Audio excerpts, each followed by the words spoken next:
HNO3 molar mass কোন চ্যাপ্টারের question? Molar mass HNO3 molar mass কোন চ্যাপ্টারের কোশ্চেন? কোন চ্যাপ্টারের question HNO3 molar mass? Mole stoichiometry. কত হবে যোগ কর, মনে আছে তো? 63। হাইড্রোজেনের 1, নাইট্রোজেনের 14, অক্সিজেনের হচ্ছে 16 × 3, তার মানে হচ্ছে যোগ বিয়োগ গুণভাগ করলাম আসলে কত 63।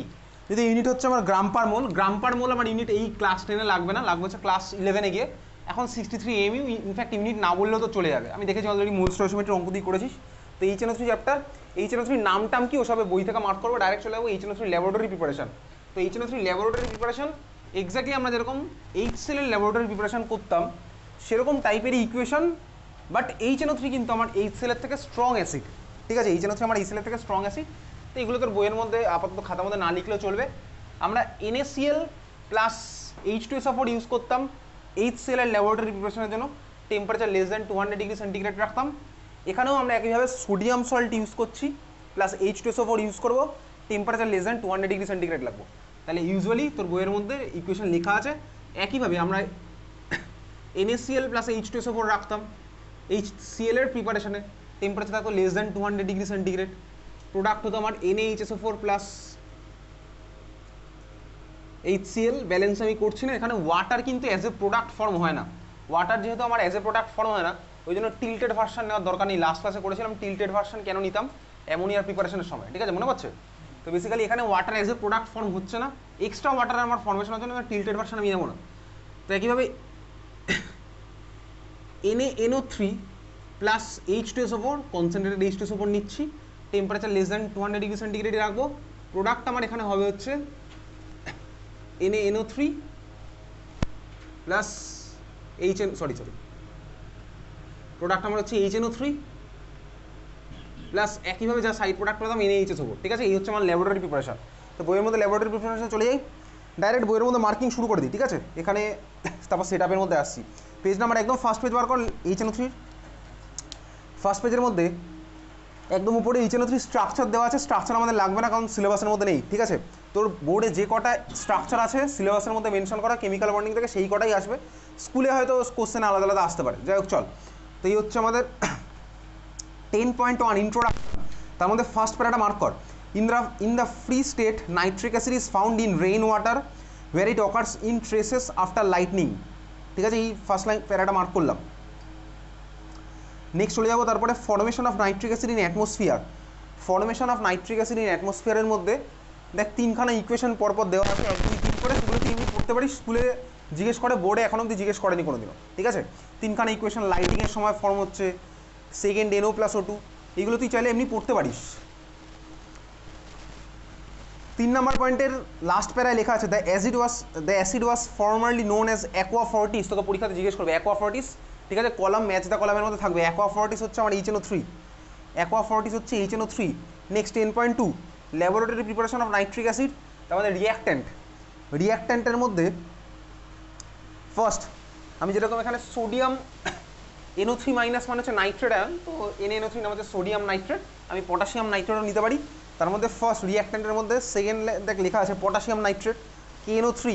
এর নামটা আর একটা নাম আছে, নামটা আমি মনে রাখলাম, ঠিক আছে? NITRE, নাইটার, নাইট্রিও অনেকে বলে, যাই হোক চল নাইটার, এখন অব্দি বোর্ডে কোনোদিনও করেনি। নেক্সট তারপরে সোডিয়াম নাইট্রেট NaNO3, চিল সল্ট পিটার, ঠিক আছে? এক এক জায়গায় এক এক রকমের প্রোনাউন্সিয়েশন, ওকে? কেউ কাইল সল্ট পিটারও বলে। নেক্সট প্রসিডিওর, এখানে তো প্রসিডিওর তোকে মুখস্থ করতে হবে না, সেট আপের মধ্যে ডাইরেক্ট চলে যাই, চল সেট আপটা দেখ।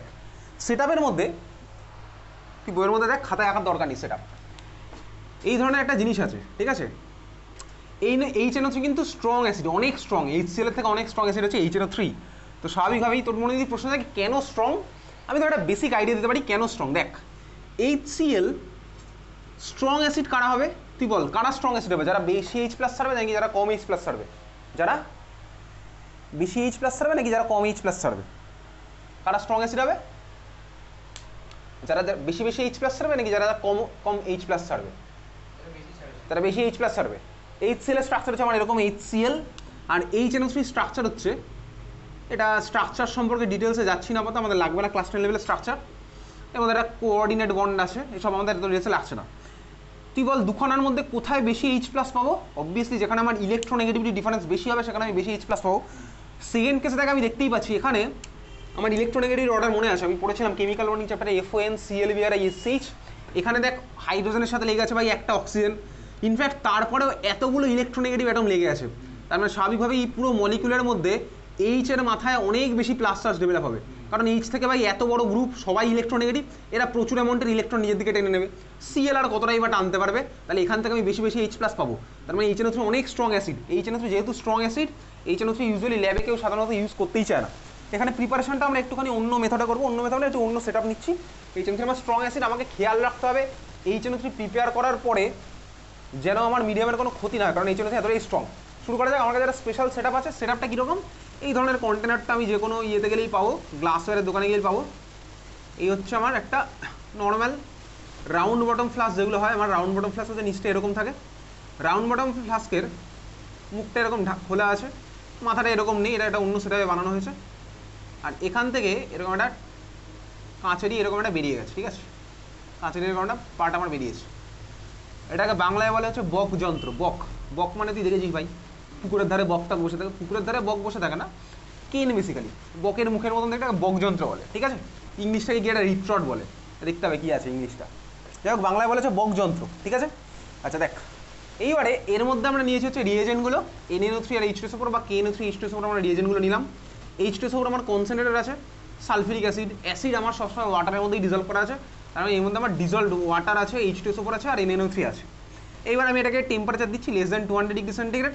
লেস দ্যান 200 ডিগ্রি সেন্টিগ্রেড মানে আমি 20 ডিগ্রি সেন্টিগ্রেড দেবো না ভাই, 200 নিচে দেবো মানে 190 195 এরকম রেঞ্জে আমি থাকবো, বুঝতেই পারছি। তাহলে আমি নিচে টেম্পারেচার দিচ্ছি, টেম্পারেচার দিয়ে আমি হিট করলাম, হিট করা স্টার্ট করেছি। বুনসেন বার্নার দিয়ে আমি হিট করবো। বুনসেন বার্নার স্কুলে লেবে দেখেছিস বুনসেন বার্নার? চলো আমি হিট করা স্টার্ট করলাম। মোমবাতি দিয়ে হবে না সব রিয়াকশন, কারণ মোমবাতি আমার ওই টেম্পারেচার রিচ করতে পারবে না। এবারে হিট করছি, আমার এখানে ফর্ম হলো কি NaHSO4, এ তো সলিড ভাই এখানে পড়ে থাকলো, আর HNO3 ভেপার আমার ফর্ম হয়েছে। এখন HNO3 ভেপার আর আগের ক্লাসে যখন করতাম HCl ভেপার, আমরা তো এখন বেসকে এর মধ্যে কনসিডার করবো না। HCl ভেপার HNO3 ভেপারের মধ্যে HNO3 ভেপার কিন্তু অনেক স্ট্রং ভেপার। এই জন্য যেহেতু HNO3 আমার একটা স্ট্রং অ্যাসিড, স্ট্রং অ্যাসিডকে কেউ অত স্ট্রং অ্যাসিডকে কেউ ওরকম গ্যাসিয়াস ফর্মে কালেক্ট করে না। যেহেতু গ্যাসিয়াস ফর্মে কালেক্ট করবো না, ওই জন্য আমরা এটাকে ডাইরেক্ট লিকুইডে কনভার্ট করে দেবো। আমরা এটাকে HNO3 ভেপারকে কালেক্টই করবো না, কারণ HNO3 ভেপার এতটা স্ট্রং, স্ট্রং অ্যাসিডের ভেপারকে কেউ ওরকম গ্যাসিয়াস ফর্মে কালেক্ট করে না। তাহলে আমরা এটাকে ডাইরেক্ট লিকুইডে কনভার্ট করবো। তাহলে দেখে এইখানে আমার লিকুইডে যদি কনভার্ট করতে হয়, তাহলে এর মধ্যে ভেপার ফর্ম হচ্ছে। আমি একটা স্পেশাল সেট আপ নিয়েছি, এখান থেকে আমার HNO3 ভেপার এদিকে আসছে। এইবারে আমি এই কন্টেনারটার মধ্যে ডাইরেক্ট অ্যাড করে দেবো হচ্ছে,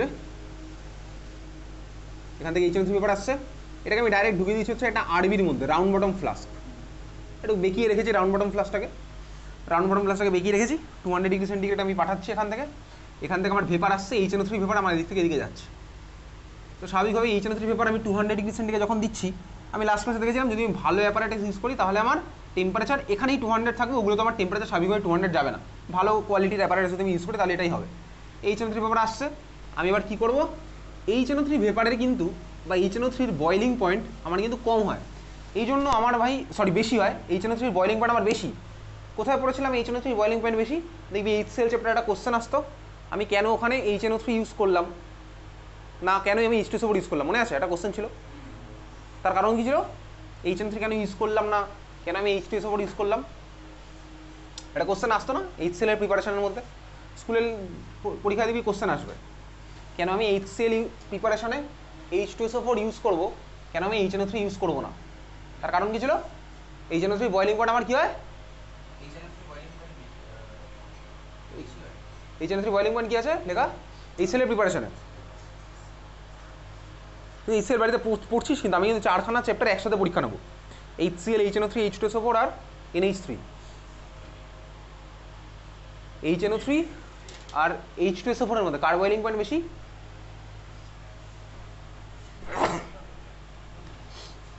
কোথায় আছে HCl-এর প্রিপারেশন? দেখ HCl-এর প্রিপারেশন লেখা আছে, একটা কোশ্চেন আসে, কেন H2SO4 ইউজ করলাম, কেন HNO3 ইউজ করলাম না? তার কারণটা কি?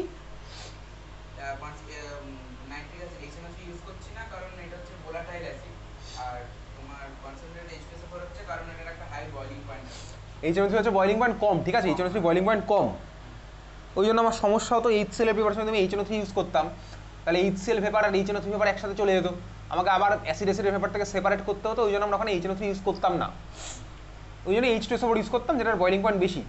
তো HNO3 বয়লিং পয়েন্ট আমার কম, তাহলে বয়লিং পয়েন্ট কম, HNO3 উড়ে গেছে। এবার দেখে আমি কী করবো, এটাকে লিকুইড ফর্মে কালেক্ট করবো। লিকুইড ফর্মে কীভাবে কালেক্ট করবো, আমি এটাকে কনডেন্স করে দেবো। কনডেন্স করার জন্য কী করবো, আমি এখান থেকে সিম্পল ঠান্ডা জল পাস করছি, ঠিক আছে, এখানে ঠান্ডা জল পাস করছি। দেখ তোর মধ্যে বইয়ের মধ্যে ছবি দেওয়া আছে, একটা কল দিয়ে উপরে, কল থেকে ঠান্ডা জল পড়ছে, ঠিক আছে, ঠান্ডা জল পাস করলাম, আমার এখানে HNO3 লিকুইড কালেক্ট হচ্ছে। এই হচ্ছে আমার বেসিক সেট আপ, বুঝে গেছে, এই হচ্ছে আমার বেসিক সেট আপ। চল দেখি এবার বইয়ের মধ্যে মার্ক করি, সেট আপের ছবিটা মার্ক করবো। সেট আপের ছবিটা মার্ক করলাম, তোকে পরীক্ষাতে এই সেট আপ থেকে কোশ্চেন দেবে, ছবিটা দেবে, ছবির মধ্যে ডিফারেন্ট ডিফারেন্ট পার্ট দিয়ে দেবে, দিয়ে বলবে কোনটা কি, এগুলো তুই বাড়িতে ভালো করে প্র্যাকটিস করবি। তারপরে চলে যাচ্ছি পরে ইকুয়েশন। ইকুয়েশন দুখানা আছে, পরপর দুখানা ইকুয়েশন মার্ক করলাম, KNO3 সাথে H2SO4, একের সাথে NNO3 H2SO4।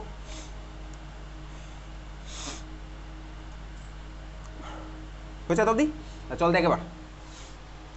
এই যে আমার এখানে HNO3 ফর্ম হলো, তারপরে নোট বলে দেখ লেখা আছে পিওর অ্যাসিড ইজ কালারলেস, আসছি এই পার্টগুলোতে মার্ক করি আপাতত। Pure acid is colourless, mark কর। তার মানে pure HNO3 is colourless, pure HNO3 is colourless, mark করলাম। তারপর লেখা আছে acid obtained in laboratory is slightly yellow, acid obtained is laboratory is slightly yellow, the yellow colour is due to the dissolution, এগুলো mark করছি। The yellow colour is due to the dissolution of reddish brown coloured nitrogen dioxide, আগে mark করি সব বুঝে যাবো, gas into the acid. This gas is produced due to the thermal decomposition of a portion of nitric acid. Then HNO3 decomposition reaction, মারাত্মক important, HNO3 ভেঙে গিয়ে বানাবে হচ্ছে H2O plus NO2 plus O2, mark করছি এত অবধি। চল এবার ভালো করে ব্যাপারটা বোঝ। পিওর HNO3 কালারলেস আর ল্যাবরেটরিতে প্রিপেয়ার করা HNO3 কেন স্লাইটলি ইয়েলো কালারের হয়, তার কারণ হচ্ছে দেখ আমার এখানে HNO3 ফর্ম হলো, খুব ভালো কথা, HNO3 আমার এখানে ফর্ম হচ্ছে সেট আপের মধ্যে, আমি নিচ থেকে টেম্পারেচারও অ্যাপ্লাই করছি। তো এই যে HNO3 ফর্ম হয়, কিছু HNO3 ভাই স্বাভাবিকভাবেই ভেঙে যায়। আমি এখান থেকে 200 ডিগ্রি সেন্টিগ্রেডতে অ্যাপ্লাই করছি, 200 থেকে কম মানে 195 কাছাকাছি অ্যাপ্লাই করছি। এই হাই টেম্পারেচারে 200 মানে অনেক বেশি টেম্পারেচার, বুঝতেই পারছি, বাড়িতে 100 ডিগ্রি সেন্টিগ্রেড, তুই যখন জল গরম করিস তখনই আমি 100 রিচ করে যাচ্ছি, 200 থেকে ডাবল হবে। তো বেসিক্যালি আমি যখন ওই টেম্পারেচার ইউজ করছি, এই যে HNO3গুলো আমার এখানে ফর্ম হয়েছে, কিছু অ্যামাউন্টের HNO3 আমার এখানে ভেঙে যাবে, ভেঙে গিয়ে আমার ওখান থেকে NO2 বানাচ্ছে, আর NO2-র কালার হচ্ছে রেডিশ ব্রাউন কালার। এই জন্য আমার একটা ফার্স্ট অবজারভেশন হয়, এই বক যন্ত্রের মধ্যে আমরা এখানে রেডিশ ব্রাউন ভেপার দেখতে পাবো, এটা আমার first observation, radish brown vapour আমি দেখতে পাবো। দেখ তোর ওই ছবিতে যেটা ল্যাবরেটরি সেট আপ দেওয়া আছে, তার মধ্যে ওই বক যন্ত্রটার মধ্যে ওটাকে গ্লাস রিট্রিট নাকি এটা বলে, গ্লাস রিট্রট বলে, ঠিক আছে। দেখ ওর মধ্যে দেখ ব্রাউন পেপার লেখা আছে, দেখতে পাচ্ছিস বক যন্ত্রটার মধ্যে ব্রাউন পেপার দেখা যাচ্ছে ল্যাবরেটরি সেট আপের মধ্যে। তাহলে তোকে কিন্তু পরীক্ষাতে জিজ্ঞেস করবে এখানে ভেপারটার কালার কি, তুই বলবি ব্রাউন। এগুলো তোকে বাড়িতে প্র্যাকটিস না করলে মনে রাখা ইম্পসিবল ব্যাপার, বুঝতেই পারলি। নেক্সট এইবার দেখ এই যে NO2 গ্যাস আমার যেটা ফর্ম হলো, তো স্বাভাবিকভাবেই NO2 তো আমার এখান থেকে এখানে বসে থাকবে না, HNO3 ভেপারের সাথে সাথে NO2 ভেপারও আমার এদিকে আসবে। এবার NO2 ভেপার এদিকে এসছে, এই যে আমি এখানে HNO3-কে কনডেন্স করলাম, এর মধ্যে আমার NO2 ভেপার কিছুটা ডিজলভ হয়ে যাবে। তো রেডিশ ব্রাউন গ্যাস যদি ওয়াটারে ডিজলভ হয়, কিছুটা অ্যামাউন্টে ডিজলভ হবে, তখন আমি ওটার কালার দেখতে পাচ্ছি ইয়েলো কালার, লিকুইডটার কালার আমি দেখতে পাবো ইয়েলো কালার। কেন? তার কারণ হচ্ছে জলের মধ্যে আমার রেডিশ ব্রাউন কালারের ভেপার ডিজলভ করবে, বুঝতে পেরেছিস? তাহলে জলের মধ্যে আমার রেডিশ ব্রাউন ভেপার ডিজলভ করেছে, আমি কালার দেখতে পাচ্ছি ইয়েলো। এই হচ্ছে আমার ল্যাবরেটরিতে প্রিপেয়ার করার পরে HNO3 কালার আমি এরকম দেখতে পাই, বোঝা গেছে? এইবারে ধর আমি প্রচুর দিন রেখে দিয়েছি, মানে পিওর HNO3 ধর আমি বানালাম, তো পিওর HNO3-তে তো আর এই গল্পগুলো হবে না। তাহলে এটা আমার কি হলো, ল্যাবরেটরিতে প্রিপেয়ার আমি করলাম, কালার কেন ইয়েলো দেখতে পাচ্ছি আমি বুঝতে পারলাম, তার কারণ হচ্ছে আমার এখান থেকে NO2 ফর্ম হচ্ছে, সেই NO2 ডিজলভ হয়ে গেল, রেডিশ ব্রাউন NO2 ডিজলভ হচ্ছে, তো ওই জন্য আমি দেখতে পাচ্ছি কালার ইয়েলো। এখন ধর আমি বানিয়েছি হচ্ছে পিওর HNO3, অবভিয়াসলি এটাও পিওর HNO3, অসুবিধার কিছু নেই। পিওর HNO3 মানে কি, আমি এইসব পার্টগুলো বাদ দিলাম, ধর আমার কাছে জাস্ট HNO3 আছে, আমি HNO3-কে ভাই হিট টিট কিচ্ছু করিনি, এখানে তো হিট করা হচ্ছে, বুঝতেই পারছিস। আমার কাছে যদি পিওর HNO3 থাকে, তাহলে তো আর HNO3 তো আর অটোমেটিক্যালি ডিকম্পোজিশনে পার্টিসিপেট করবে না। আমার তো দেখ HNO3 ডিকম্পোজিশনের রিয়াকশনটাতে দেখ HNO3 থেকে অ্যারো দিয়ে অ্যারোর উপর দেখ হিট দেওয়া আছে, আছে দেওয়া? আচ্ছা এখানে দেয়নি, পিছনে দেওয়া আছে। বইতে এক জায়গায় হিট পাবি, এক জায়গায় হিট দেওয়া নেই। তো বেসিক্যালি আমার কাছে যদি পিওর HNO3 থাকে, আমি তার HNO থেকে হিট দিচ্ছি না, হিট না দিলে আমার HNO3 অটোমেটিক্যালি ভাঙবে না। অটোমেটিক্যালি HNO3 যদি না ভাঙে তাহলে ওখানে রেডিশ ব্রাউন গ্যাসও পাবো না, ওটা আমার জলে ডিজলভ করার প্রশ্ন নেই, ওই জন্য আমি ওখানে কোনো কালারও দেখতে পাবো না। এই জন্য HNO3 পিওরটা হচ্ছে কালারলেস হয়, ঠিক আছে। আর ল্যাবরেটরিতে প্রিপেয়ার করা হচ্ছে আমার ইয়েলো কালারের, বোঝা গেছে, বুঝতে পেরেছিস?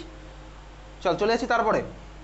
তাহলে এখান থেকে তোকে পরীক্ষাতে কিন্তু কোশ্চেন করবে যে কেন ল্যাবরেটরিতে প্রিপেয়ার করা HNO3 হচ্ছে আমার স্লাইটলি ইয়েলো কালারের হয়, তার রিজন ওর মধ্যে লেখাই আছে পরপর। তাহলে রিজনটা আমি লিখলাম, মার্ক করেছি। তারপরে চলে আসি পরে, the yellow colour of the acid is removed.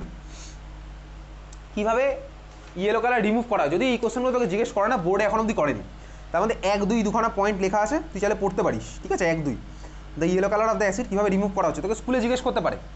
আচ্ছা, গ্রুপের ডেসক্রিপশানে আমি কিছুক্ষণ আগে অ্যাড করে দিয়েছি, দেখবি গ্রুপের ডেসক্রিপশানে। তো বাড়িতে ফোন আছে, ফোনটাকে ভালো কাজে ইউজ কর, ঠিক আছে। রিলস দেখা, হোয়াটসঅ্যাপ, ফেসবুক, এর থেকে একটু ভালো কাজে ইউজ কর। টেকনোলজিকে তুই পড়াশোনার কাজে ইউজ কর, বেটার হবে স্বাভাবিকভাবেই। টেকনোলজি ওই জন্যই হয়েছে। সায়েন্সে তুই এসে লিখিস না যে সায়েন্স অ্যাডভান্টেজ ডিসঅ্যাডভান্টেজ কী কী আছে, সায়েন্সে লিখিস এটাও। সায়েন্সে ইংলিশের মধ্যে এসে লিখিস সায়েন্সের মেরিট আর ডিমেরিট, ঠিক আছে, এসব যাই হোক, চল এসব তুই লিখিস। তো এখন টেকনোলজিকে তুই ভালো কাজে ইউজ কর। ডিসক্রিপশানে দেখবি 2021-22 থেকে, সরি 2022-23 থেকে স্টার্ট করে এই বছর অবধি যে কটা স্কুলে যা যা কোশ্চেন, আমাকে যে স্কুলের ভাই পরীক্ষা হয়, স্টুডেন্টরা নিজে থেকে কোশ্চেন পাঠিয়ে দেয়, পাঠিয়ে দেওয়ার পরে আমি একটা ড্রাইভে আপলোড করে দিই, সেগুলোই আমরা এখানে সলভ করছি বেসিক্যালি। তো একটা হিউজ কোশ্চেন ব্যাংক আছে, মানে কালেকশন আছে কোশ্চেনে। তোরা তো স্কুলে এক্সাম হয়, আমার এক্সপেকটেশন আছে তুই নিজেই পাঠিয়ে দিবি আমাকে কোশ্চেন, আমার বলতে লাগবে না, ঠিক আছে। তো সেই কোশ্চেনগুলো ওখানে আমি অ্যাড করে রাখি। তুই গ্রুপের ডিসক্রিপশানে যাবি, ইয়ার ওয়াইজ কোশ্চেন দেওয়া আছে, স্কুলের কোশ্চেন, যে স্কুলের স্টুডেন্টরা পড়তো স্বাভাবিকভাবেই, সেই স্কুলের কোশ্চেনে যদি ডাউনলোড করে বাড়িতে শুরু করে দেয়। এবার তো চ্যাপ্টার সিলেবাস শেষের দিকে, আমাদের এবারে সালফিউরিক অ্যাসিড বাকি থাকবে, আর বাকি থাকবে হচ্ছে মেটালার্জি, এই দুখানা। ডাউনলোড করে তুই কোশ্চেন সলভ করা নিজে থেকে শুরু করে দে, ঠিক আছে, একদম সিম্পল ব্যাপার। গ্রুপের ডেসক্রিপশনে দেওয়া আছে। চলে যাচ্ছি তারপরে। তো yellow colour of the acid is removed, দুখানা পয়েন্ট তুই চাইলে নিজে থেকে পড়তে পারিস, বোর্ডে আসেনি। তারপরে চলে আসছে দেখ প্রিকশন। সবচেয়ে ইম্পর্টেন্ট যেটা প্রিকশন এই পুরো HNO3 প্রিপারেশনে, সেটা হচ্ছে দেখ HNO3 যেহেতু আমার স্ট্রং অ্যাসিড, এই জন্য আমরা HNO3 পুরো সেটআপটা গ্লাসের ইউজ করবো। তোর মনে প্রশ্ন তাহলে কেন গ্লাসের করবো, কেন প্লাস্টিকের করবো না? দেখ প্লাস্টিকও ইউজুয়ালি হয়, তুই এই যে এই কন্টেনারগুলো দেখছিস, এগুলো গ্লাসের জায়গায় প্লাস্টিকের অ্যাপারেটাস আছে। প্লাস্টিক মানে নর্মাল প্লাস্টিক তো নয়, বুঝতেই পারছিস, একটু হাই কোয়ালিটির প্লাস্টিক, একটু PVC প্লাস্টিক এগুলো। তো প্লাস্টিক ইউজ করলে কী হয়, মানে যেগুলো 200 ডিগ্রি সেন্টিগ্রেড করতে পারবে, রেজিস্ট করতে পারবে, এরকম প্লাস্টিক আছে অ্যাপারেটাস, অবশ্যই আছে, প্লাস্টিক দিয়েও বানানো যায়। তো প্লাস্টিক দিয়ে আমি বানাতে পারি। এখন সমস্যা হচ্ছে HNO3 হাইলি অ্যাসিডিক। তো হাইলি এত স্ট্রং অ্যাসিড, ভাই HNO3 প্লাস্টিক হোক বা রাবারের কোনো অ্যাপারেটাস যদি আমি ইউজ করি, রাবার অ্যাপারেটাস কোথায় ইউজ করতে যাবো? এই ঢাকনায় আগে লোকজন রাবারের কর্ক ইউজ করতো, যেরকম আমরা কর্ক নামটা শুনেছি। এখানে ভাই কর্ক লাগাতাম, দুখানা ইনসার্ট করতাম, করে তো আগের সেটআপেও দেখেছিলাম হোমিওপ্যাথি ওষুধের পুরোনো ছিপিতে যেগুলো থাকতো মাথায়, ঠিক আছে, কর্ক। তো এইগুলো কেন ইউজ করি না, তার কারণ হচ্ছে এগুলো আমার ভাই এত স্ট্রং অ্যাসিড ওকে করোড করে দেবে, ঠিক আছে, ক্ষয়ে ফেলবে, ওগুলো খেয়ে নেবে সোজা কথা, এত স্ট্রং অ্যাসিড। এই জন্য আমরা এগুলো ইউজ করবো না। তাহলে নাম্বার 1 প্রিকশনের মধ্যে number 1, all glass apparatus is used because nitric acid vapours attack rubber and cork. 1 নম্বর পয়েন্টটা মার্ক করলাম। তারপর লিখে রাখ, এক্সট্রা একটু লেখ, and may corrode CORRODE and may corrode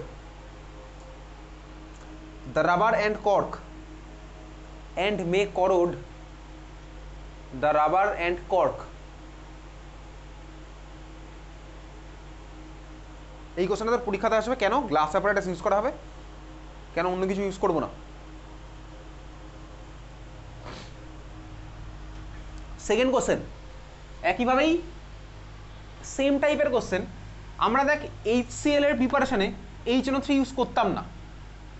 একই কোশ্চেন HNO3 প্রিপারেশনে কেন আমরা HCl ইউজ করবো না, সেই রিজন এক, কারণ যদি আমরা এখানে HCl ইউজ করি, একই ব্যাপার ভাই, HCl এখানে বয়েল হয়ে চলে আসবে, তাহলে HCl ভেপার চলে আসবে, এখানে মিক্সচার অফ ভেপার পেয়ে যাবো। তাহলে মিক্সচার অফ অ্যাসিডিক ভেপার থেকে আবার আমাকে যদি অ্যাসিড সেপারেট করতে হয়, তাহলে বেশি এফোর্ট দিতে হবে, সেটা খরচ হবে, সিম্পল হিসাব, বুঝতে পেরেছিস? ওই জন্য আমরা এখানে তাহলে 2 নম্বর পয়েন্ট চলে আসি। একই question, concentrated HCl is not use, তাহলে 2 নম্বর পয়েন্টটা পুরোটাই মার্ক করবো। প্রিকশনের মধ্যে 2 নম্বর পয়েন্ট পুরোটাই মার্ক করলাম।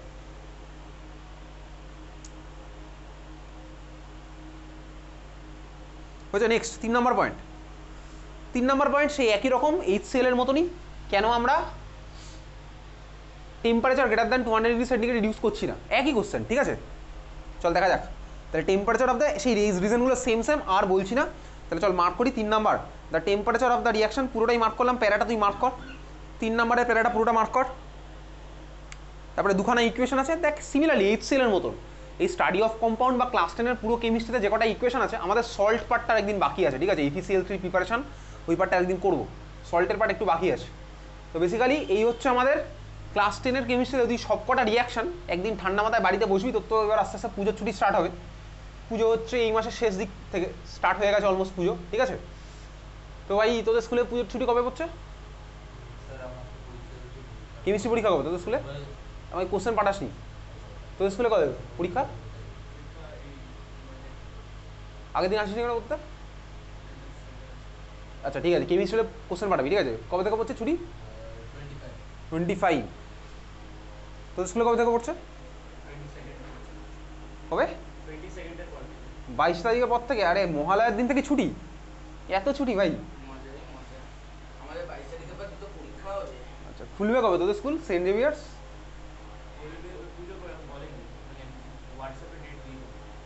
আচ্ছা, ডিপিএস নিউটন কবে থেকে পড়ছে ছুটি? কবে? 27 শনিবার, মানে 26 তারিখ স্কুল হয়ে ছুটি, তাই তো? চতুর্থী অবধি স্কুল হবে। আচ্ছা, সেন্ট্রাল মডার্ন কবে থেকে পড়ছে ছুটি? সেন্ট্রাল মডার্ন পরীক্ষা নেই, তাই তো, ছুটির আগে? আচ্ছা, তো বেসিক্যালি পুজোর ছুটিতে তুই তো সারাদিন তো প্যান্ডেলে থাকবি না, আমার আশা করা যায়। সারাদিন তুই বাড়ির বাইরেও থাকবি না। 24 ঘন্টা তো ভাই দুর্গা ঠাকুর ছাড়া কেউ থাকে না প্যান্ডেলে, ঠিক আছে। দুর্গা ঠাকুর আর পুলিশও থাকে না, তুইও থাকবি না। 24 ঘন্টার মধ্যে এবারে তুই দুর্গাপুজোর সময় একটুখানি পড়াশোনা থেকে একদম ডিটাচড হবি না। তার কারণ হচ্ছে এই তো মহালয়া, আমাদের তো মুখ্যমন্ত্রী বলে দেবে মহালয়া মানেই পুজো স্টার্ট। তুই তো আর মুখ্যমন্ত্রীর কথা ফলো করিস না ওয়েস্ট বেঙ্গলে, ঠিক আছে। চিফ মিনিস্টার বলে দেবে হ্যাঁ পুজো স্টার্ট হয়ে গেল, কিন্তু ব্যাপারটা হচ্ছে তুই পুজোর এই 10 দিন বা 14 দিন যাই হোক, তুই তো লক্ষ্মী পুজোর পরে আবার হয়তো পড়াশোনার প্ল্যান করবি। এই কদিন তুই যদি পড়াশোনা থেকে একদম ডিটাচ থাকিস, টোটালি ডিটাচড, দেখি পুজোর পর যখন তুই বসবি না, এটা তুই রিয়েলাইজ করেছি এর আগে, তোর হাত চলবে না ভাই, হাত চলবে না। দেখবি চেনা জানা জিনিস তুই অচেনা লাগবে। অঙ্ক করতে গিয়ে ভাই তখন তোর মনে হবে যে, মনে হবে ভাই 1 সপ্তাহ আগে আমি এখন এইখানে এই প্যান্ডেলে ছিলাম, এখানে এই ঘুরছিলাম, এই খাচ্ছিলাম, এখন আমি কী করছি এসব মনে হবে, ঠিক আছে। তুই পুজোর 5 দিন হোক বা 10 দিন, যে কদিনই তুই পুজোর সময় আছিস, সারাদিনে ভাই অন্তত আধ ঘন্টা মিনিমাম খাতায় কলমে কিছু লিখবি, ঠিক আছে। হাতটা যেন চলে, প্র্যাকটিস করবি। আমি তোকে ভাই ম্যাথস বা ফিজিক্সের জিনিস তো বলতে পারবো না, কেমিস্ট্রিতে অন্তত রিয়াকশানগুলো তুই এই পুজোর এই কদিনের চেষ্টা করবি। চেষ্টা না, তোকে করতে হবে। সেটা হচ্ছে তোর কেমিস্ট্রিতে যে কটা ইকুয়েশান আছে, প্রত্যেকটা ইকুয়েশান একটা খাতার মধ্যে শুরু থেকে স্টার্ট করে একদম শেষ অবধি লিখবি। যে কটা ইকুয়েশান চ্যাপ্টার ওয়াইজ ধর আমি লিখলাম, সাপোজ আমার প্রথম চ্যাপ্টার যেখানে আমার ইকুয়েশন স্টার্ট হয়েছে সেটা হচ্ছে আমাদের অ্যাসিড বেস সল্ট, তারপরে অ্যানালাইটিক্যাল এসছে। তাহলে অ্যাসিড বেস সল্ট আমি খাতার মধ্যে হেডিং দিলাম, অ্যাসিড বেস সল্টে জাস্ট ইকুয়েশনগুলো পরপর লিখছি, দেখে দেখে লিখবো। তারপরে অ্যানালাইটিক্যাল দেখে লিখলাম। এইরকম করতে করতে তুই দেখবি টোটাল একটু কাউন্ট করি যে টোটাল কটা ইকুয়েশন হচ্ছে, ঠিক আছে। তারপর ইলেকট্রোলাইসিস আছে, মেটালার্জি আমাদের তখনও হয়তো হয়ে যেতে পারে, হয়তো নাও হতে পারে, মেটালার্জি একটা ইকুয়েশন। দেন হচ্ছে স্টাডি অফ কম্পাউন্ড। ইকুয়েশন তুই যখন লিখবি দেখতে পাবি যে ম্যাক্সিমাম ইকুয়েশন হচ্ছে আমাদের সিমিলার টাইপের রিয়াকশন, সব হচ্ছে ইকুয়েশনগুলো সিমিলার টাইপের ইকুয়েশন। এটা হচ্ছে তুই পুজোর সময় ইকুয়েশনগুলো কিন্তু একদম প্রথম থেকে স্টার্ট শেষ অবধি, অর্গ্যানিক অবধি একদম যা যা আছে, অ্যালকোহল কার্বক্সিলিক অ্যাসিড যা আছে পুরোটা লিখবি। তাহলে তুই আইডিয়া হয়ে যাবে যে আমার এই ইকুয়েশন আছে, এইগুলো আমার সিমিলার, তাহলে আমার আর চাপ থাকবে না। এবার তুই বুঝতেই পেরেছিস ক্লাস 10 লেভেলে ইকুয়েশন যদি আমার কাছে ক্লিয়ার না থাকে, তাহলে কিন্তু আমি অনেক কোশ্চেন করতে পারবো না, আমার পক্ষে করা পসিবল নয়। ওই তোকে বলে দেবে ভাই আমি এটার সাথে এটা অ্যাড করলাম, কালার এরকম হচ্ছে, আয়নটা কী হবে, এগুলো যদি আমি ইকুয়েশন না জানি, এগুলো বানিয়ে লিখতে পারবো না। একদম সিম্পল ব্যাপার, এগুলো আমি ইকুয়েশন জানতেই হবে। তো ইকুয়েশন আমার কীভাবে মনে থাকবে ভাই? প্র্যাকটিস করে মনে থাকবে। এখন তোকে মনে হতে পারে সব তো বইয়ের মধ্যেই আছে, আমি কেন এসব পড়বো, কেন মুখস্থ করবো? তার কারণ হচ্ছে কি, তোকে ক্লাস 10 অবধি না লোকে তোকে ব্রেনটাকে ট্রেন করে, দেখতে হয় ভাই যে আমার কি মনে থাকছে। কারণ পড়াশোনা তুই ইন ফিউচারে করবি, 11-এ হতে হয়তো এত ইকুয়েশন তোকে এরকম না বুঝে মুখস্থ করতে হবে না, তখন অর্গ্যানিক কেমিস্ট্রি আসবে, তখন আমি বুঝে করবো। কিন্তু ক্লাস 10 অবধি তোকে এটা মুখস্থ করতেই হবে, কিছু করার নেই। আর ক্লাস 10-এর ICSE এক্সাম হচ্ছে ইন্ডিয়াতে টাফেস্ট এক্সাম। অন্য কোনো বোর্ডের এক্সাম ক্লাস 10 লেভেলে এত কঠিন হয়, যাই হোক চল তাহলে ইকুয়েশন তুই বাড়িতে পুজোর সময় ইউটিলাইজ করছিস, টাইমটা পড়ছিস। 3 নম্বর পয়েন্ট যেটা ছিল, তো আমাদের ইকুয়েশন দুখানা দেখলাম, তারপরে চলে যাচ্ছি দ্য হায়ার টেম্পারেচার একইভাবেই may damage the glass apparatus. HCl এর প্রিপারেশন দেখেছিলাম, টেম্পারেচার ইউজ করলে আমার গ্লাস অ্যাপারেটাস ব্রেক করতে পারে। 2 নম্বর point decomposition of nitric acid can also occur. Similarly আমি যদি হাই টেম্পারেচার ইউজ করি 200 থেকে বেশি, তাহলে HNO3 এখানেই আমার ডিকম্পোজিশন আরও বেশি বেশি স্টার্ট হয়ে যাবে, এই জন্য আমি ইউজ করবো না। 3 নম্বর পয়েন্ট লেখা আছে কি ওয়েস্টেজ অফ ফুয়েল, ভাই যখন আমার 200 থেকে কম টেম্পারেচারে পারপাস সলভ হয়ে যাচ্ছে, পারপাস সার্ভ করেই ফেলছে, আমি কেন বোকার মতন greater than 200 degree centigrade use করবো? ঠিক আছে, তাহলে হচ্ছে আমাদের NO3 ল্যাবরেটরি প্রিপারেশন। ইন্ডাস্ট্রিয়াল প্রিপারেশনে পরে আসছি। 10.4 চল মার্ক কর বইয়ের মধ্যে। 10.4 properties of nitric acid. Properties of nitric অ্যাসিডের মধ্যে 1 number colour. It is a colourless liquid. তারপরে লিখে রাখ in pure form. It is a colourless liquid in pure form. It is a colourless liquid in pure form. এই মাত্র তো কিছুক্ষণ আগেই পড়লাম, ল্যাবরেটরিতে প্রিপেয়ার করলে লাইট ইয়েলো হয়, আর পিওর ফর্মে থাকে কালারলেস হবে। ঠিক আছে, দেখ ব্র্যাকেটে লেখা আছে 98% কনসেন্ট্রেশন। এই যে কনসেন্ট্রেশনের যে টার্মগুলো আছে এগুলো ক্লাস 11 আছে, তো ক্লাস 11-এর ফার্স্ট চ্যাপ্টারেই তুই পড়বি কনসেন্ট্রেশন টার্ম। কীরকম কনসেন্ট্রেশন টার্ম? ভাই অনেক রকমভাবে আমরা কনসেন্ট্রেশনকে সলিউশনের এক্সপ্রেস করতে পারি, এগুলো ক্লাস 11 আছে, আমাদের ক্লাস 10-এ নেই। যেমন percentage W/W, percentage W/V, percentage V/V, molality, এগুলোভাবে আমরা কনসেন্ট্রেশনকে ইন্ডিকেট করি, মানে সলিউটটা কতটা অ্যামাউন্টে সলভেন্টের মধ্যে আছে। তুই দেখবি যে কোনো লিকুইড, সাপোজ স্যানিটাইজার, ঠিক আছে, বা ধর হারপিক, ভিনিগার, যেগুলো তোর ভাই ডেইলি পারপাসে ইউজ হচ্ছে, তুই যে কোনো কন্টেনারের গায়ে দেখবি পিছন দিকে দেখবি ইনগ্রেডিয়েন্টসের মধ্যে লেখা থাকে পার্সেন্টেজ W/W, W/V এরকম লেখা থাকবে। সবকটায় সেমভাবে ইউনিটে লেখা থাকে না। তো এগুলোর মানে কি? এগুলোর মানে জানতে পারবো ক্লাস 11, আমাদের ক্লাস 10 নেই W/W, W/V এগুলো জিনিসগুলো, কনসেন্ট্রেশন টার্মগুলো। তো চলে যাচ্ছি তারপরে পরের লাইনে দেখ লেখা আছে commercial nitric acid is yellowish brown. Mark করে রাখ, commercial nitric acid is yellowish brown. Commercial nitric acid is yellowish brown. Odour suffocating smell. Next taste acidic, sour test.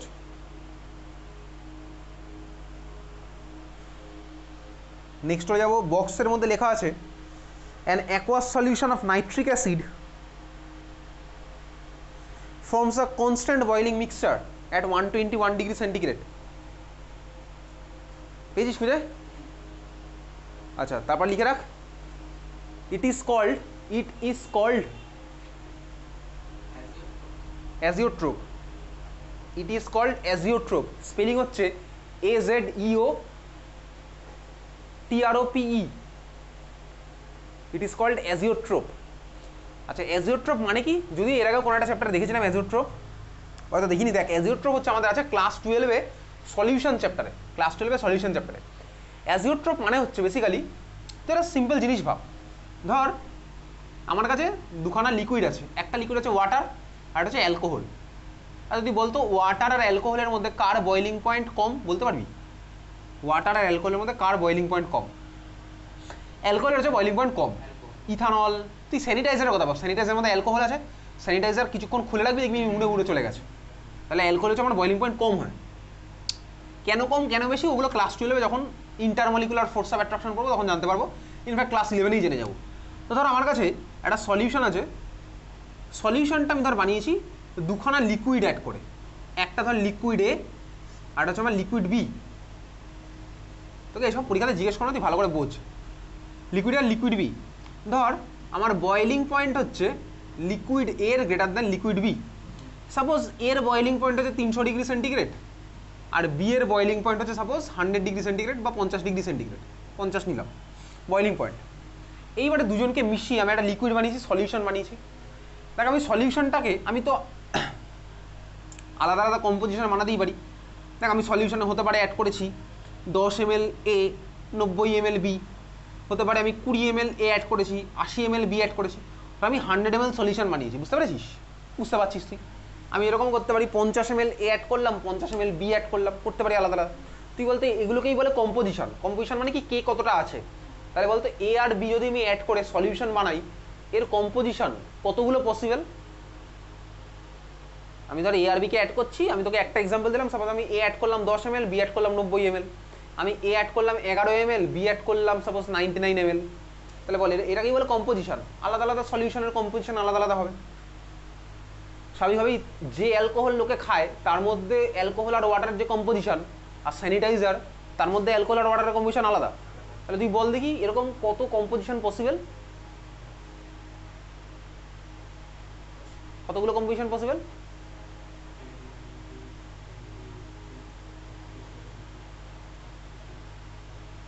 বল কতগুলো কম্পোজিশন পসিবল? কতগুলো composition possible? Infinite number of composition possible. আমি এ add করতে পারি 0.001 ml, B add করতে পারি 99.999 ml, বুঝতেই পারছি। তার মানে এরকম আমি ধর এ অ্যাড করলাম 13.7 ml, বি অ্যাড করতে পারি আমি 82.3 ml, তাহলে এরকম আমার infinite number of composition possible, বুঝতেই পারলাম। এইবারে দেখ, আমি সাপোজ এই সলিউশনটাকে যখন 50-এর কাছাকাছি বয়েল করব, তখন বিটা আমার পালিয়ে চলে যাবে, সলিউশনের মধ্যে একটা কম্পোনেন্ট উড়ে চলে গেল, পড়ে থাকবে কে? এ পড়ে থাকবে। তারপর আমি যখন আস্তে আস্তে ভাই 300 দিকে যাবো, তখন আমার এ আমার বয়েল হবে, বুঝতেই পারলাম। তাহলে সলিউশনটা তো আমি বানিয়েছি, সলিউশনটা বানানোর পরেও সলিউশনটা কিন্তু একটা কনস্ট্যান্ট টেম্পারেচারে বয়েল হচ্ছে না, আলাদা আলাদা টেম্পারেচারে বয়েল হবে, স্বাভাবিক, কারণ কনস্টিটিউয়েন্টগুলোর বয়েলিং পয়েন্ট আলাদা আছে।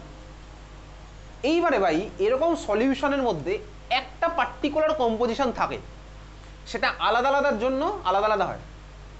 একটা পার্টিকুলার কম্পোজিশন থাকে, যে কম্পোজিশনে ভাই পুরো সলিউশনটা একটা পার্টিকুলার টেম্পারেচারেই বয়েল করে। এটা কার প্রপার্টি? এটা পুরোপুরি সলিউশনের প্রপার্টি। এগুলো তোর বিটেকে গিয়ে আছে, ফেস যখন পড়বো তখন আছে। যেমন কিরকম আমি আজ তোকে একটা এক্সাম্পল দিচ্ছি, সাপোজ হতে পারে এ আমার